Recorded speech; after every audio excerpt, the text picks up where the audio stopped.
Permettez-moi de vous présenter un homme inconnu mais d'une importance considérable.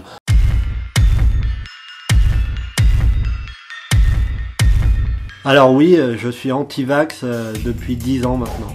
Bien sûr, j'ai été vacciné quand j'étais gosse. D'ailleurs, j'ai encore la marque du BCG contre la tuberculose sur mon bras. Avant ça, j'ai été platiste pendant très longtemps. Trop longtemps d'ailleurs. Mais bon, j'ai bien compris qu'on me passait pour des cons avec ces conneries-là. Du coup, j'ai suivi les tendances et je suis devenu anti-vax.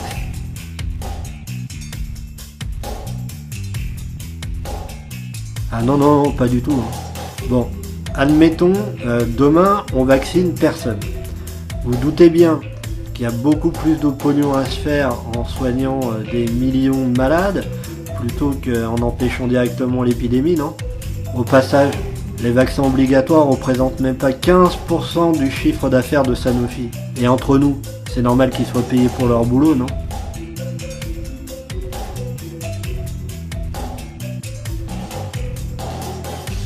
Alors une bonne fois pour toutes, les vaccins ne causent pas l'autisme. Pour vous la faire courte, en 98, un cabinet d'avocats a décidé d'attaquer des labos. Pour ça, le cabinet a payé grassement le directeur de l'étude qui a falsifié volontairement les données pour confirmer l'implication du RER dans le déclenchement de l'autisme. J'ai une amie enceinte, elle est fan de Hanouna et des ch'tis. Je pense que le gamin aura plus de séquelles avec ça plutôt qu'avec les vaccins.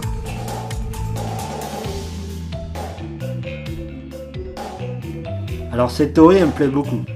J'aimerais vraiment que ce soit vrai. Mais pareil, il n'y a aucune preuve scientifique.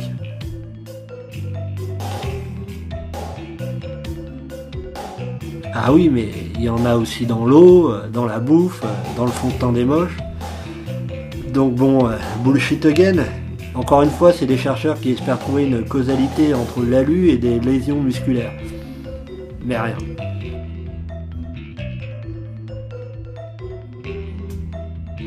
Bah, je crois que c'est évident, pour accélérer la fin du monde.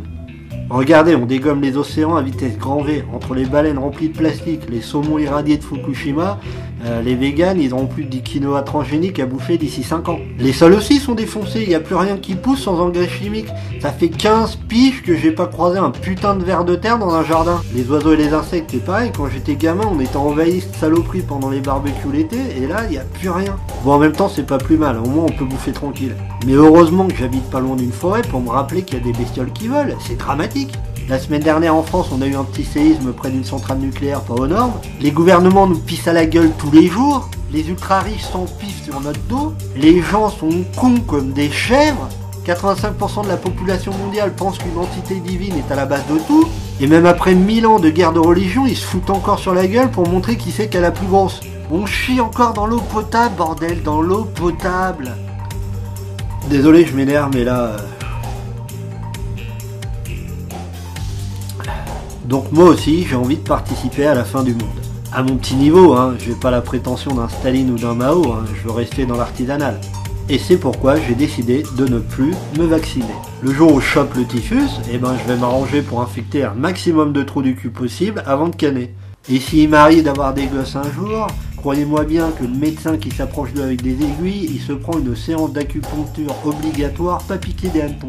Acupuncture, pas piquer... Oui, on peut être anti-vax et avoir de l'humour. D'ailleurs, je fais des petits one-man shows et si vous voulez venir me voir...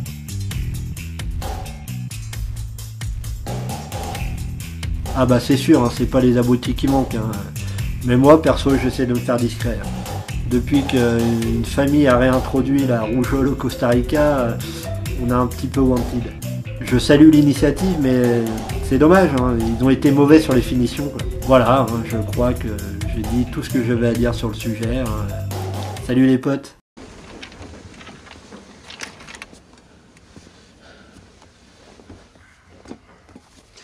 Je souhaiterais vous faire part d'une révélation surprenante. J'ai longtemps observé les humains, et ce qui m'est apparu, quand j'ai tenté de qualifier votre espèce, c'est que vous n'étiez pas réellement des mammifères. Tous les mammifères sur cette planète ont contribué au développement naturel d'un équilibre avec le reste de leur environnement. Mais vous, les humains, vous êtes différents. Vous vous installez quelque part et vous vous multipliez. Vous vous multipliez jusqu'à ce que toutes vos ressources naturelles soient épuisées. Et votre seul espoir de réussir à survivre, c'est de vous déplacer jusqu'à un autre endroit.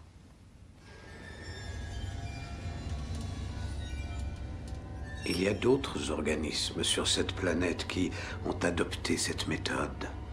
Vous savez lesquels? Les virus. Les humains sont une maladie contagieuse. Le cancer de cette planète. Vous êtes la peste